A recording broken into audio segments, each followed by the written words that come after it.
Assalamualaikum warahmatullahi wabarakatuh. Syukur alhamdulillah kita panjatkan kehadirat Allah Subhanahu wa taala. Selawat beserta salam kita sampaikan kepada Nabi kita Nabi Muhammad sallallahu alaihi wasallam. Yang kami hormati pemateri kita yang sudah hadir pada hari ini, yaitu Dr. Sarah Firdausa, spesialis penyakit dalam.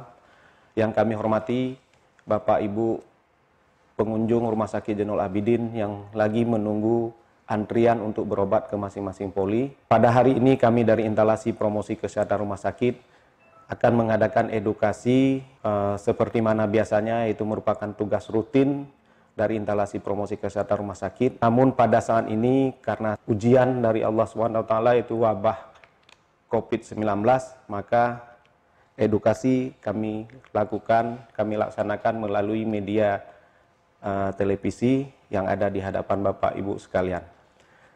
Baik, untuk menyingkat waktu, kami minta kepada pemateri, yaitu Dr. Sarah Firdausa, spesialis penyakit dalam, untuk dapat menyampaikan materi tentang puasa dan pengendalian gula darah. Kepada dokter kami persilakan. Bismillahirrahmanirrahim. Assalamualaikum warahmatullahi wabarakatuh. Apa kabar Bapak Ibu semuanya? Alhamdulillah kita telah sampai pada bulan Ramadan, sudah memasuki minggu pertama di bulan Ramadan. Semoga kita semua bisa sampai pada akhir bulan Ramadan dan merayakan kemenangan di Hari Raya Idul Fitri. Nah, pada kesempatan kali ini saya, Dr. Sarah Firdausa, akan membawa sedikit pengulangan kembali, pencerahan kembali tentang puasa dan pengendalian gula darah. Mudah-mudahan ini bermanfaat khususnya buat Bapak Ibu yang menderita diabetes ataupun ada keluarganya yang menderita diabetes, maupun kepada kita-kita semua yang masih sehat dan walafiat. Baiklah, mengapa kita harus membahas gula darah? Apa fungsinya gula darah? Untuk Bapak Ibu ketahui, gula darah merupakan sumber utama energi yang diperlukan oleh tubuh kita untuk beraktivitas. Setiap kegiatan yang kita lakukan, mulai dari tidur, bangun, duduk, naik tangga, berjalan, berbicara, itu memerlukan energi. Dan energi yang didapatkan dari tubuh itu berasal dari gula. Dan gula di dalam tubuh kita itu berasal dari asupan makanan yang kita makan. Nah, kita ketahui dengan berpuasa kita menahan makan, minum dan lain sebagainya sehingga terjadi pembatasan jumlah makanan yang masuk. Akibat terjadi pembatasan jumlah makanan yang masuk, maka akan ada pengurangan jumlah gula darah selama kita berpuasa. Nah, mengapa kita harus tahu tentang gula darah ini? Gula darah ini merupakan sumber energi, tadi saya katakan, dan dia harus dijaga dalam batas yang normal. Karena bila dia terlalu tinggi, dia akan menjadi hiperglikemi, yaitu suatu kondisi di mana gula darah dalam keadaan tinggi, dan pada orang diabetes gula darah tinggi ini berlangsung lama atau disebut dengan kronik sehingga menyebabkan diabetes. Dan apabila gula darah rendah kita sebut dengan hipoglikemi ataupun gula darah rendah. Gula darah rendah ini bisa menyebabkan kita seperti pusing, puyeng, lemas, lapar dan lain sebagainya. Nah, keadaan gula darah tinggi dalam tubuh yang berlangsung dalam waktu lama bisa menyebabkan kita mengalami diabetes mellitus. Namun mungkin di antara Bapak Ibu sekalian sudah ada yang memang di sini menderita diabetes mellitus. Nah, sedangkan keadaan gula darah yang terlalu rendah di dalam darah yang berlangsung lama bisa menyebabkan kita mulai dari kurang tenaga yang paling ringan hingga ke koma. Oleh karena itu kita harus menjaga keseimbangan kadar gula darah ini dalam jumlah normal. Nah, berapa kadar gula darah normal yang harus kita jaga? Jadi karena kadar gula darah ini dipengaruhi oleh asupan makanan, maka dia sangat tergantung kepada keadaan kita puasa atau tidak puasa. Normalnya apabila kita tidak sedang berpuasa, kadar gula darah kita antara 70 sampai 100 mg per desiliter. Sedangkan apabila kita di luar jam puasa, normalnya itu antara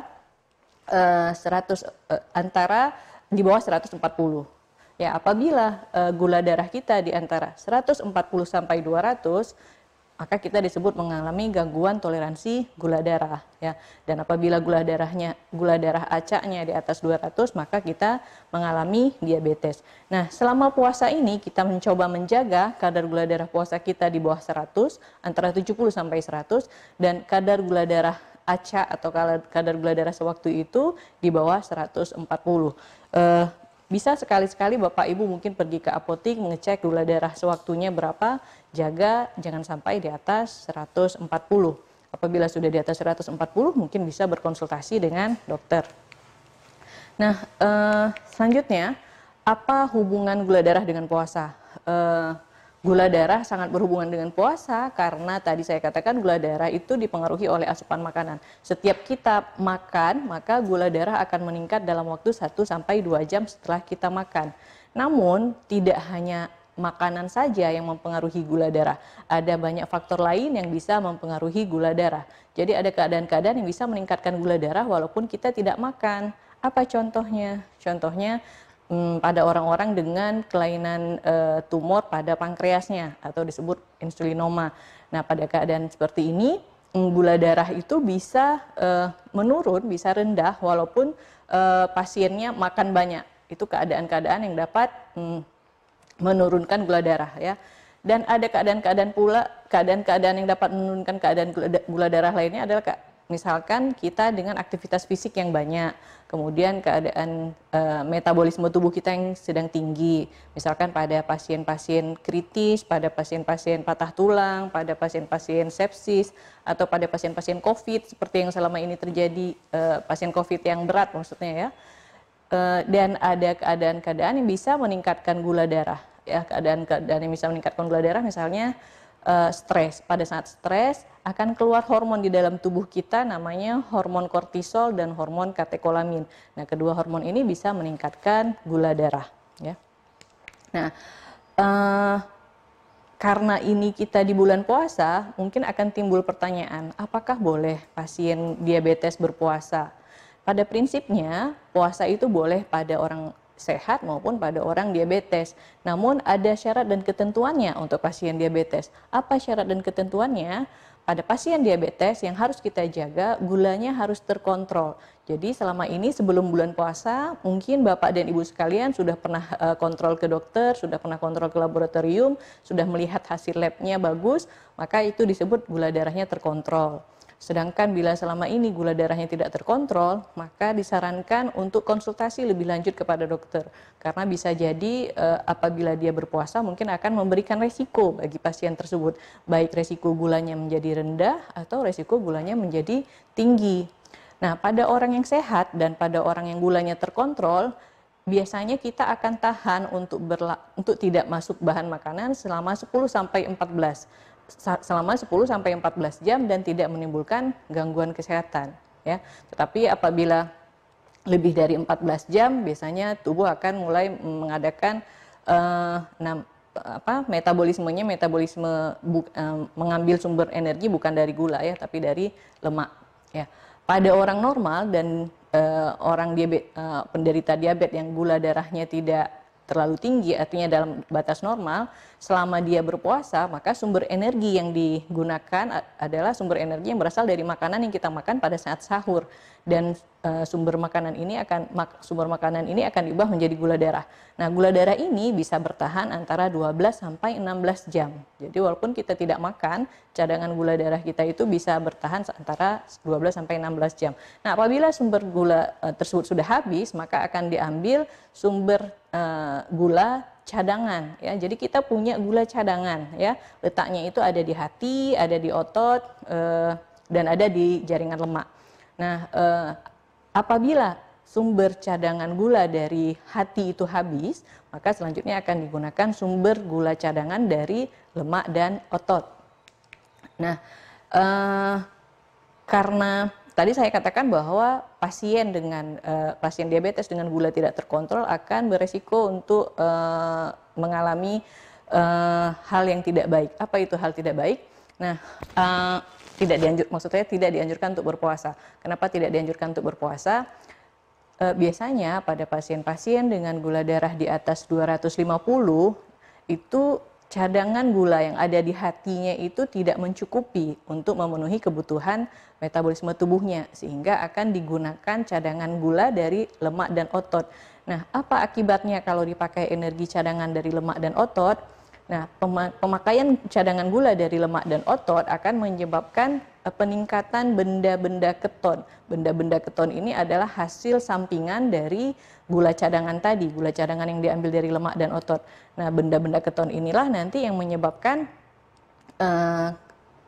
hal yang berbahaya buat pasiennya, ya, bisa mengalami penurunan kesadaran, gulanya menjadi tinggi, pasiennya menjadi dehidrasi, kemudian bisa sesak dan lain sebagainya, ya. Nah, kemudian apakah ada perbedaan pola makan antara puasa dan tidak berpuasa pada pasien diabetes? Tentu saja berbeda, ya, tentu saja berbeda. Pada saat kita berpuasa, kita akan makan besar hanya 2 kali, yaitu sahur dan maghrib, yaitu waktu buka puasa. Nah, disarankan untuk pasien-pasien diabetes tetap makan besar sehari 3 kali, yaitu pada saat maghrib, kemudian menjelang setelah salat tarawih, dan kemudian pada saat sahur, ya, untuk memenuhi kebutuhan tubuhnya. Apalagi pasien-pasien diabetesnya dengan gula darahnya yang belum terkontrol, ya. Dan terutama pasien-pasien diabetes dengan menggunakan insulin. Oke, selanjutnya bagaimana pengaturan makan selama berpuasa?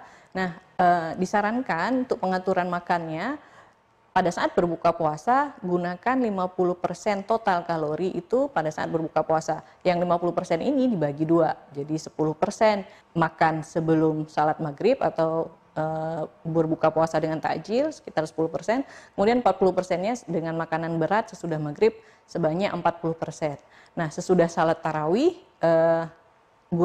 gunakan lagi kesempatan untuk makan sebanyak sekitar 10% dari total kalori, dan kemudian pada saat sahur kita lanjutkan dengan makanan utama sebanyak 40% dari total kalori. Nah, kemudian yang penting juga diketahui bagi pasien-pasien diabetes maupun keluarga yang mempunyai pasien diabetes adalah tentang perubahan jadwal dan dosis obat, ya.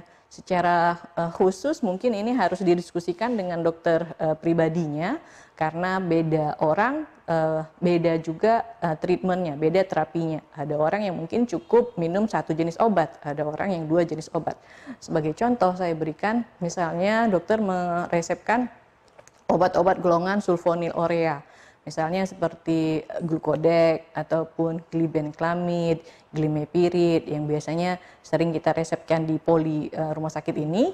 Nah, apabila kita selama berpuasa kita minum obat-obat golongan sulfonylurea ini pagi hari, 1 kali sehari di waktu pagi hari sebelum makan pagi, maka pada saat berpuasa obat ini kita ganti minumnya itu pada saat berbuka puasa. Jadi sebelum makan besar kita minum obat golongan sulfonylurea ini dulu, baru kemudian makan besar. Jadi minumnya diubah menjadi setelah berbuka puasa, bukan lagi pagi hari ataupun pada saat sahur, ya. Hindari minum obat-obat golongan sulfonylurea ini pada saat sahur karena dikhawatirkan nanti bisa dapat menyebabkan penurunan gula darah yang berlebihan, ya. Nah, itu apabila dokter menganjurkan minum obatnya sekali sehari. Namun apabila dokter menganjurkan minum obat golongan sulfonylurea ini 2 kali sehari, maka yang sahur tetap diminum, namun mungkin dosisnya dikurangi. Sekali lagi saya katakan, ini harus dikonsultasikan dengan dokter. Namun kebanyakan pasien yang mendapatkan golongan sulfonylurea ini biasanya diberikan pagi. Oleh karena itu saya sarankan ketika ambil obat, tanyakan apakah ini diminumnya pagi atau diganti pada saat berbuka puasa. Rekomendasi saya, obatnya diminum sebelum makan besar pada saat berbuka puasa. Nah, selanjutnya obat yang paling sering juga digunakan adalah metformin, ya. Metformin ini ada yang pasien minum 1 kali sehari, ada yang sehari 2 kali, ada yang sehari 3 kali. Nah, bagi pasien-pasien yang minum 1 kali sehari, metformin ini boleh diminum pada saat berbuka puasa. Dan bagi pasien yang dapat metformin sehari 2 kali, bisa diminum pada saat sahur sekali, kemudian pada saat buka puasa sekali. Namun bagi pasien yang dapat metformin sehari 3 kali, nah itu biasanya kita switch, kita sesuaikan minum obatnya pada saat sahur 1 tablet, kemudian pada saat buka puasa 2 tablet, ya.